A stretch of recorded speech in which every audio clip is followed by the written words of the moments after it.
Bonjour les amis, bienvenue sur la chaîne BY Maniac, j'espère que vous allez bien. Aujourd'hui, je vais vous présenter une M. Alors certains qui sont très gourmands quand je dis M, ils vont plutôt penser à ça.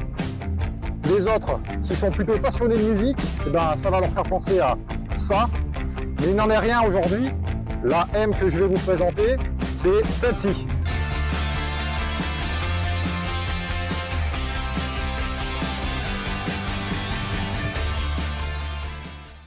Donc vous l'aurez reconnu, aujourd'hui je vais vous présenter cette 235i. Alors oui, effectivement, j'aurais pu vous présenter une M2, mais il n'en est rien et vous allez comprendre pourquoi. C'est pour ça, restez bien jusqu'à la fin de la vidéo. Aujourd'hui, je me suis posé la question suivante, est-ce que c'est pas la plus rationnelle des M? Allez, c'est parti.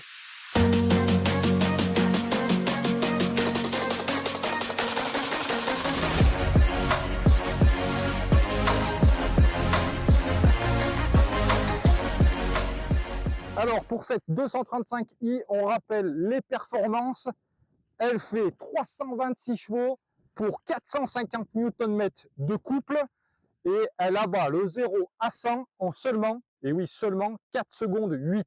Alors son poids il est relativement contenu parce que cette auto pèse 1560 kg, donc ça reste quand même assez raisonnable.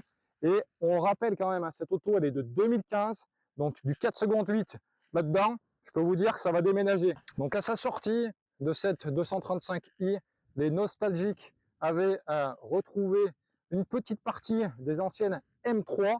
Donc c'est pour ça que cette auto a un charme particulier. Il faut bien dire qu'à sa sortie, on pouvait avoir ce type de véhicule pour un petit peu moins de 50 000 €. Imaginez aujourd'hui une M2, les dernières, on est à peu près, malus compris, à 140 000 €. Donc vous dire la différence, déjà à ce point de vue-là, elle est énorme.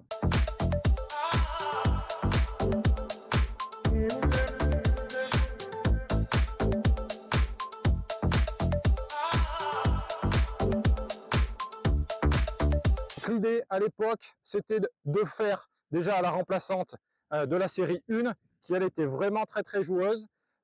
Donc cette 235i a été développée pour un peu plus de raisons. Hein, c'est sur laquelle ils se sont basés pour créer cette voiture. Faire une voiture sans contrainte, qu'on puisse utiliser tous les jours, et dès que le week-end on sort, qu'on puisse y mettre dedans. Et c'est aussi pour ça que je vous la présente aujourd'hui. Comme le dirait GMK, cette voiture, elle est quand même aberrante. Vous l'aurez compris, cette 235i a quelque chose de particulier et représente certainement un super délit. Et ça, pour vraiment qu'on puisse s'en rendre compte, il n'y a qu'une chose à faire. On va monter dedans et puis on va aller l'essayer. Allez, je vous emmène avec moi.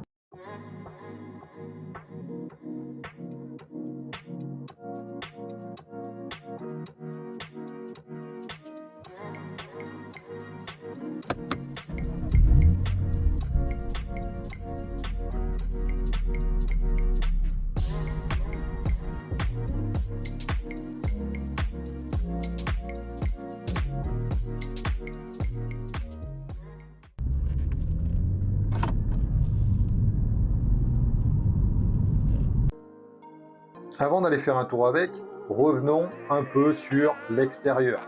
Et quel extérieur? D'habitude livrée en teinte plutôt foncée, la série 2 ne dévoilait pas tous ses charmes. Alors que là, dans cette livrée rouge, certes un peu flamboyant, mais tu lui amènes vraiment une sacrée gueule.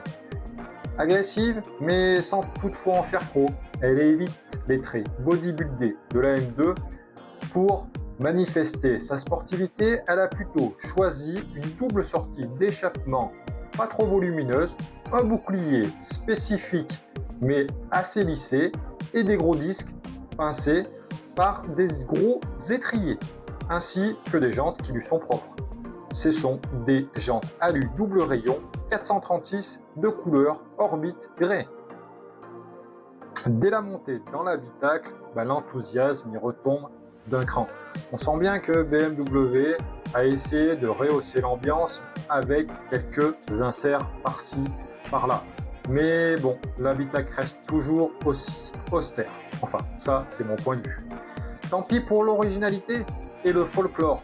Mais ce qui compte surtout, c'est l'ergonomie. Et là, pour le coup, on est servi.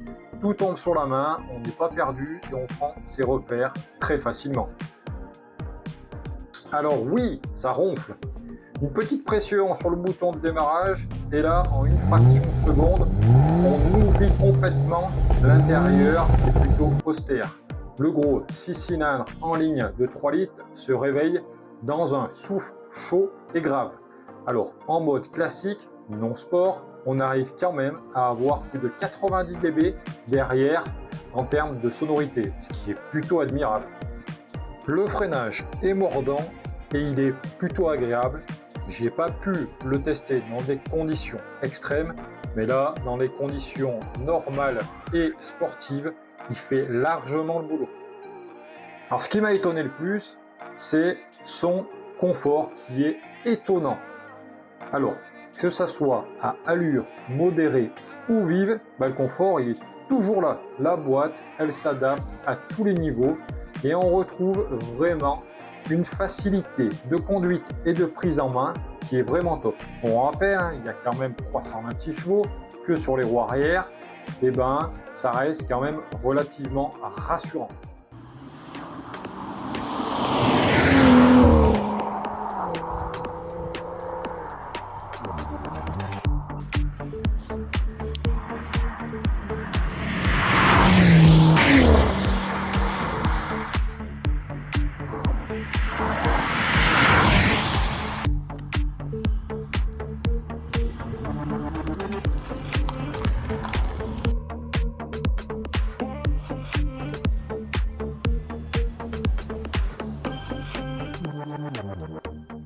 Salut Véronique. Salut, Comment ça va? ça va bien Johan et toi? Eh ben, ça va super bien. Merci de m'avoir apporté ta 235i.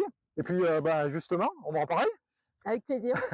Alors dis-moi un peu pourquoi tu as acheté cette voiture déjà, hein, et qu'est-ce qui te plaît dans ce véhicule et depuis combien de temps tu le possèdes? Je la possède depuis 2 ans, j'adore cette voiture. Je l'ai achetée parce que on m'avait dit que c'était une super voiture avec laquelle on prenait à la fois beaucoup de plaisir et qui était bien dans toutes circonstances. Et en effet, je suis pas déçue parce que je la conduis au quotidien en ville et elle est d'une souplesse incroyable. Et puis quand j'ai envie de me faire plaisir sur des petites routes le week-end, ça envoie du feu de Dieu et j'adore cette voiture pour ça.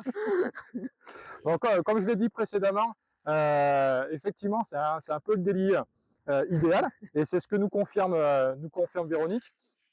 Alors après, donc elle est de 2015, hein, c'est ça, tu m'as dit? Exactement.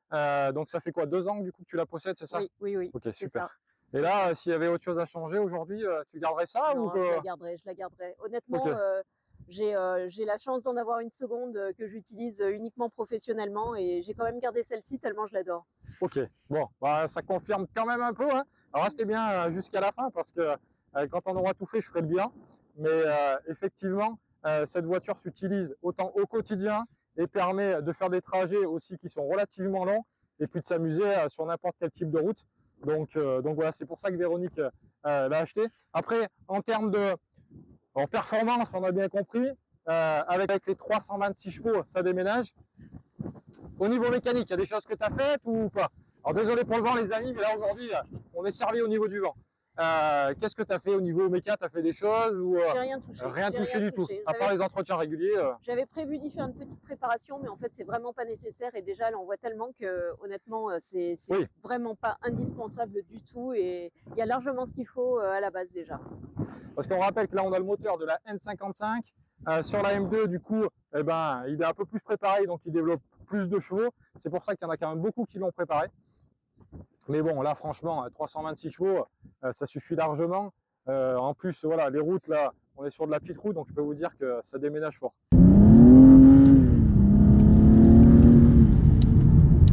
Le confort de la voiture qui est top. Ok. Avec le réglage des lombaires qui est vraiment super parce que ça permet d'adapter à toutes les morphologies et ça permet d'avoir un confort quand on veut envoyer un petit peu sur les petites routes qui est d'être bien maintenu, donc ça c'est génial aussi.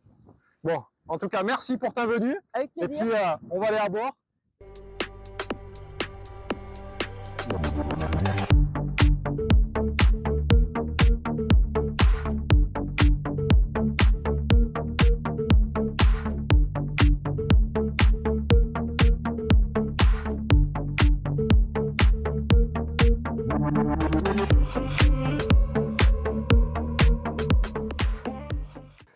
Allez les amis, c'est l'heure du bilan. Donc après avoir conduit à cette 235i, voici mon ressenti. Alors effectivement, au niveau de l'habitacle, etc., on est bien assis, on est bien confortable, il y a tous les réglages nécessaires pour avoir vraiment du confort.